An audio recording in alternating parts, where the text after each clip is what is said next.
തമിഴ്നാട്ടിലേക്ക് വരികയാണെങ്കിൽ തമിഴ്നാട്ടിൽ സർക്കാർ രൂപീകരണത്തിന് ടി.വി.കെ നൽകിയ കത്തിന് ഗവർണർ ഇന്ന് മറുപടി നൽകിയേക്കും. ഉപാധികളോടെ വിജയ്ക്ക് പിന്തുണ നൽകാനാണ് കോൺഗ്രസിന്റെ തീരുമാനം. ടി.വി.കെക്ക് ഉപാധികളോടെ പിന്തുണ നൽകാൻ കോൺഗ്രസിൽ ധാരണ. ബി.ജെ.പിയുടെയും എൻ.ഡി.എ സഖ്യകക്ഷികളുടെയും പിന്തുണ തേടരുത് എന്ന ഉപാധികളാണ് കോൺഗ്രസ് മുന്നോട്ട് വയ്ക്കുന്നത്. രാഷ്ട്രീയകാര്യ സമിതിയിലാണ് തീരുമാനം ഉണ്ടായത്. ഹൈക്കമാൻഡിന് റിപ്പോർട്ട് നൽകി. AICC general secretary KC. വേണുഗോപാലാണ് ഇക്കാര്യം മാധ്യമങ്ങളെ അറിയിച്ചത്. അതേസമയം സർക്കാർ രൂപീകരണത്തിന് ഗവർണർക്ക് വിജയ് പുതിയ കത്ത് നൽകിയിട്ടുണ്ട്. കേവല ഭൂരിപക്ഷത്തിനായി ഗവർണർ നിലപാട് കടുപ്പിക്കുമോ എന്നാണ് ടി.വി.കെയുടെ ആശങ്ക. ഗവർണർ ഇന്ന് മറുപടി നൽകിയേക്കും. ഗവർണർ ടി.വി.കെക്ക് അനുകൂലമായ നിലപാട് കൈക്കൊള്ളുകയാണെങ്കിൽ നാളെ വിജയ് മുഖ്യമന്ത്രിയായി സത്യപ്രതിജ്ഞ ചെയ്തേക്കുമെന്ന വിവരങ്ങളും പുറത്തുവരുന്നു. വിജയ്ക്കൊപ്പം 9 ക്യാബിനറ്റ് മന്ത്രിമാരും സത്യപ്രതിജ്ഞ ചെയ്തേക്കും.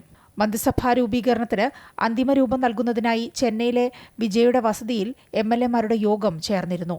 മറ്റു ചില പാർട്ടികളും പുതിയ സർക്കാരിന്റെ ഭാഗമായേക്കാൻ സാധ്യതയുണ്ട്. അത് സംബന്ധിച്ച വിവരങ്ങൾ പുറത്തുവിട്ടിട്ടില്ല. News desk Amrita news.